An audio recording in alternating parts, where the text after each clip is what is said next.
Now at this point in the video, I'd like to cover the mixer's internal effects unit simply because it's the next thing along and it's also the next thing in the manual itself.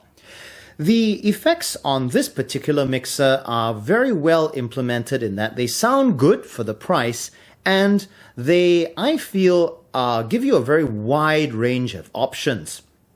So first of all, how do you send a channel to the effects unit? It's really simple. So for example, let's say if we wanted to send this channel to the effects unit, we would simply raise the knob here and we would have to make sure that our effects fader was up and not muted.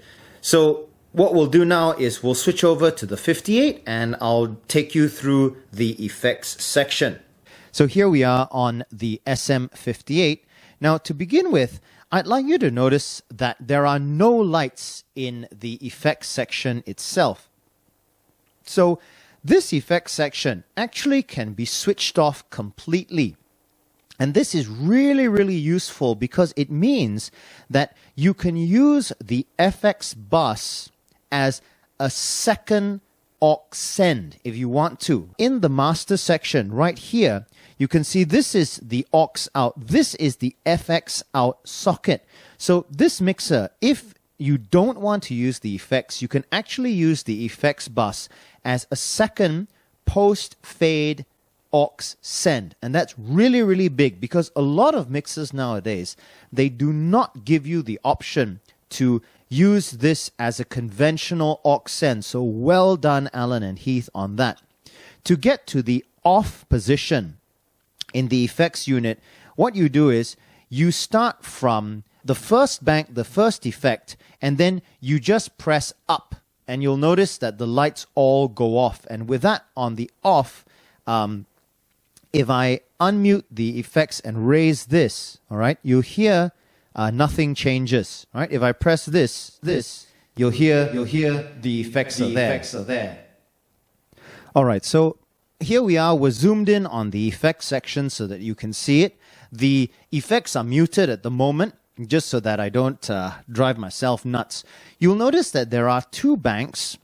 There is a bank 1 to 8.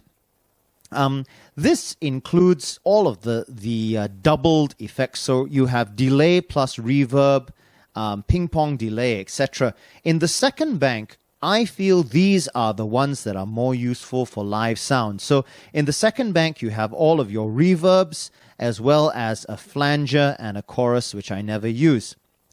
There is a couple of nudge buttons here. So with that, it allows you to nudge through the effects. When you get to the bottom here, the amber light comes on, which tells you that you're on the second bank, and then you go through there. When you reach the bottom, you go to the off position, and then it starts over again from the first bank. You can also go backwards through the effects, as you can see there. All right. And then once again, when you get there, you get to the off, go up again, and you're on effect 16. All right. The second thing that you can see is that on some of them, notably the ones which have a delay parameter, the LED here flashes. That, of course, is the delay time. Third, below this, you have a black button. The black button allows you to tap in the tempo of your delay, and it's also the way that you access the parameter of the effect. So if I hold this down, you'll see that the lights come on there, and it allows me, excuse me, I'll try and do this without blocking the camera. So hold down, and you can see there that it allows you to increase or decrease the parameter that is adjustable on that particular effect. All right, so let's run through the effects, and I'll let you hear what they sound like. So in this case, the channel fader is at unity, the FX master is at unity, and the channel effects send is at about 2 o'clock. And I'm going to use the SM58 because I think this gives you a better idea of what the effects will sound like for more typical use. All right, so the first effect is delay plus reverb. The delay feeds the reverb, which is a classic plate, and the tap gives you the delay time. The parameter is the amount of reverb. So check 1, 2, tap, You can see there. Slower tap. Check 1, 2. And let's adjust. So more reverb there and less reverb there. The second one is delay plus reverb. And in this case, the parameter is the size of the reverb. So it's the same delay and reverb as the first one, but it allows you to adjust the size rather than the amount of reverb. So let's listen. Check 1, 2. So tap, check. Slower tap, check. And adjust. Bigger reverb and smaller reverb. Check. 1, 2, 3, 4. The third effect is delay plus reverb, and in this case, the parameter is the regeneration of the delay. So it's the same delay, same reverb, it's the classic plate, and the parameter is the regeneration. So unmute the effects. Check 1, 2. Check 1, 2. And here you can see more regeneration and less regeneration. Less regeneration. More regeneration. So, that one will get you trippy pretty quick, in my opinion. Okay, let's move on. Number 4 is a ping-pong delay. Ping-pong delay left then right in parallel with a plate reverb. The tap gives you the left delay time, and the parameter adjusts the delay regeneration. So unmute. Check. You can hear there. Tap tempo. And now let's adjust the regeneration. More regeneration. And less regeneration. And minimum regeneration. Okay. Number 5 is what they call a beat delay. All right, so it's the same as number 4, but the delay is 1/4 beat of the left.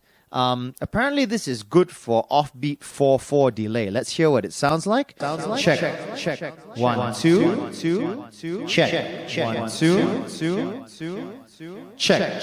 1, 2. More regeneration and less regeneration. Now, of course, you'd never use this much in live sound, right? But I have it cranked way up so that you can actually hear what the effect itself sounds like. Moving on, the next one is ambient echo. This is delay and reverb combined together, and the parameter adjusts the echo time. So here we go. So you can hear this one's relatively subtle, right? So more echo, check. 1, 2, and less echo. Check. 1, 2, 2, 2, 2. So that one's a fairly subtle effect there. Number 7 is a slap reverb. So it's a reverb with echo reflections creating classic slapback reverb sound, and the parameter adjusts the size of the slapback. Check.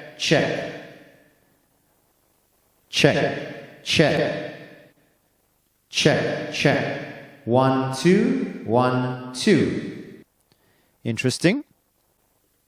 Number 8 is what they call double Z. This is a stereo doubler, and the parameter adjusts the delay as well as the size of the doubling.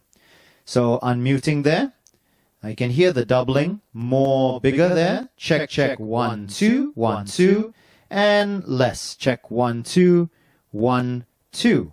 Interesting. So now we go on to the second bank. You can see there the amber LED is lit, and meaning that we are now on number 9. Number 9 is a plate reverb. The parameter adjusts the decay time. Check 1, 2, 3, 4. So longer delay time. Check 1, 2. And shorter delay time. Check, check 1, 2, 3, 4. All right. That's a very useful reverb there for live sound, I feel. The next one is also a plate reverb. And in this case, there is a pre-delay on it. The manual says that this is good for vocals or percussion. And the parameter adjusts the pre-delay time for increased intelligibility. So check 1, 2. So this is a longer pre-delay. So pre-delay, what that means is that there is a delay before the effect starts. And I'm not a studio guy, so I'm not quite sure how this is used. If you're a studio guy, please do comment below and tell us what that means. So this is a lot of pre-delay.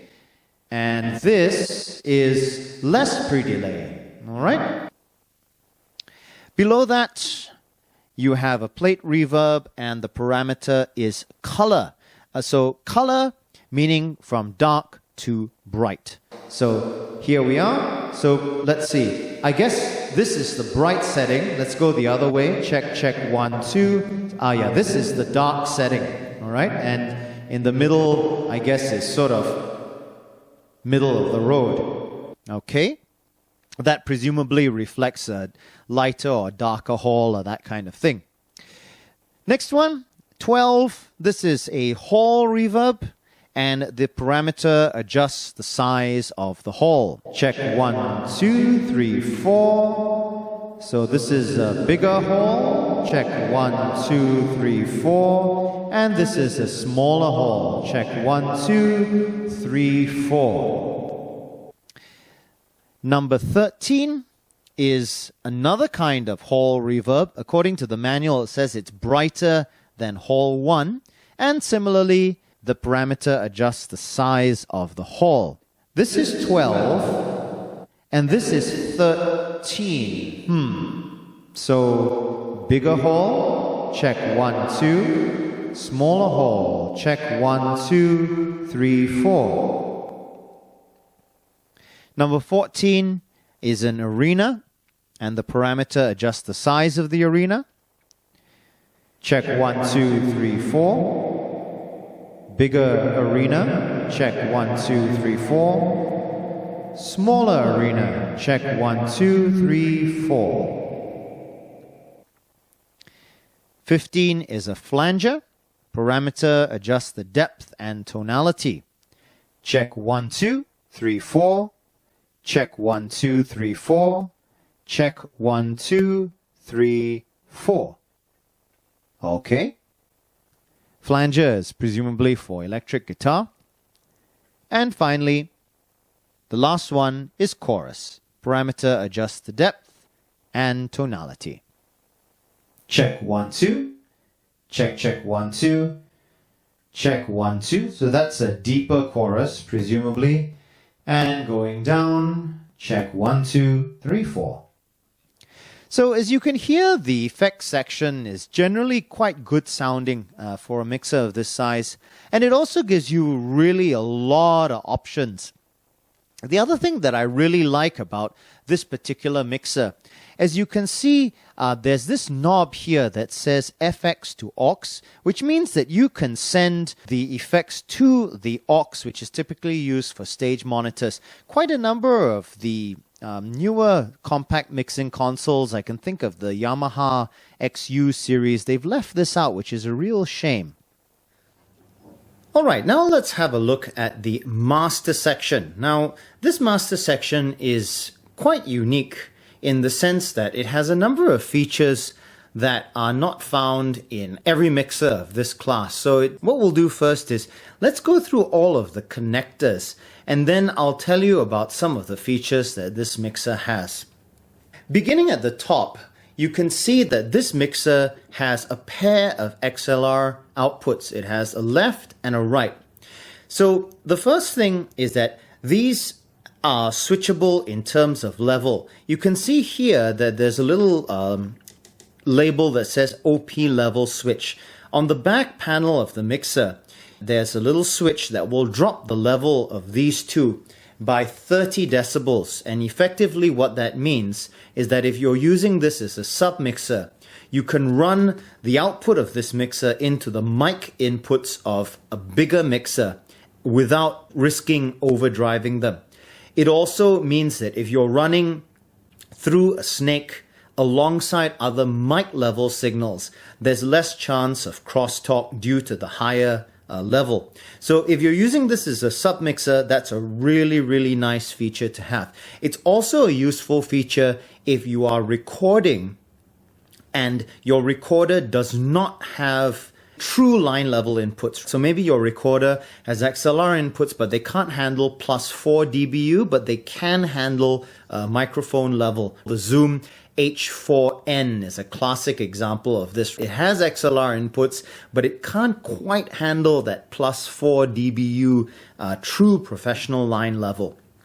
Below this, the mixer has an left and a right main insert. Now these are the only insert points that are found on the mixer itself. An insert point is used with an insert cable, right? An insert cable looks like this. It has a TRS connector here going through to two TS connectors, one of which is the tip and one of which is the ring of the TRS. In the old days, mixers used to have these insert points on every single channel. But as time has gone by and, outboard gear has become more and more cut down. And for example, on this mixer, the effects are on board. So the manufacturers have basically deleted the insert points from the channels themselves and have just given you main mix insert points. And this is still very useful because it means that, for example, you can insert a stereo compressor or a graphic EQ or a parametric EQ across your main outputs and still make use of it there. What this mixer does not have, and which is a deal breaker for some people, is it does not have 1/4 inch outputs on the main mix. So you can see that it has XLR outputs, but these are not 1/4 inch outputs. So what that means is that you basically have only one set of main outputs. So maybe you're thinking of buying this for your home studio or your home theater or something like that. Remember, it does not have 1/4 inch outputs. So if you're connecting to something that is unbalanced, you're either going to have to use one of the RCA outputs or you're going to have to work out how to interface balance to unbalanced, so on and so forth. Not a deal breaker at all for professional use, but for some people, this is a major issue. So next to these XLR outputs, you have a pair of outputs on RCA that are labeled monitor. Now the monitor is not stage monitor, all right? The monitor in this case is studio monitoring. So if you're using this in a recording application, the monitor out would be connected to your studio monitors. And the way that you choose what is sent to this is this here. You can see that this has a separate source knob here. So this knob here controls the level there, and you choose what you want. So this switch here, if the switch is in the up position, it gives you the same feed as is going to your headphones. If it's in the down position, it gives you the left-right mix. And we'll come back to that in a moment. I'm just trying to go through this systematically. Next to that, you have a pair of RCA outputs, which are the record out. This is the result of all these switches here in the various channels. So whatever you press here goes to that.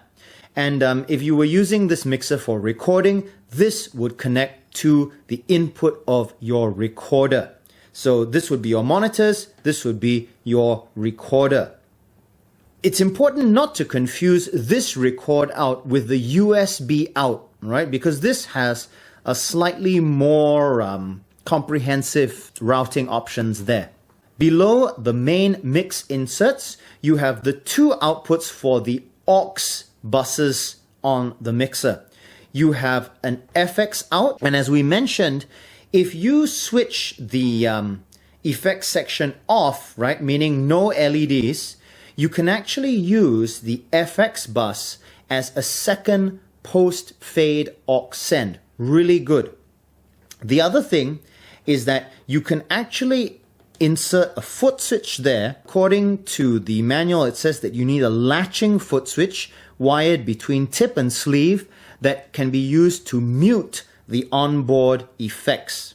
Here you have the output of the aux send, right? This particular one is pre-fade, and the master for that is here, all right? So this is the master for this output. Below that, you have meters, and the meters generally show the main mix. If one of your channels has the listen button engaged, or more than one, you can see that this PFL, AFL light lights up there, right? And it will show you the level on that particular channel. Below the meters, you have a level for your headphones. Below that, you have 3 switches that dictate what is sent to your headphones. So you can choose your record bus, the aux, or playback. Playback refers to this black fader, which is next to the main mix, and I'll show you that later. Below that, you have the output for your headphones. You have a green power indicator and the phantom power switch there. The phantom power is applied to the XLR outputs from channels 1 to 8. Now let's discuss this mysterious black fader here, playback. This playback fader here is unique to the Z series of mixers, and it's really important that you understand how this works in order to get the most out of your mixer. This fader here takes its input from the USB as well as this pair of 1/4-inch connectors here. So it has both an analog as well as a digital input. So to begin with, let's discuss the analog aspect, and then we'll get into the whole USB thing. So let's say that you want to connect an MP3 player to this input, right? So you use a cable like this, right? We have a mini jack to 1/4-inch, and you plug it in here, right? Whatever comes in here is controlled by this fader. Above it, you have a knob that's called playback to aux. So for example, if you're using this for backing tracks and you need the artist on stage to be able to hear, you would turn this up and it would send it to the aux send. Now, there's a couple of limitations that this has. First of all, notice that this particular channel, which is effectively a stereo channel, right? It has no EQ, it has no mute, and it can't be sent to anywhere except the main mix and the aux bus. So basically meant for break music, incidental music, background music, that kind of thing. Its main function, in my opinion, is to control the input of the USB. All right, so let's cover that now.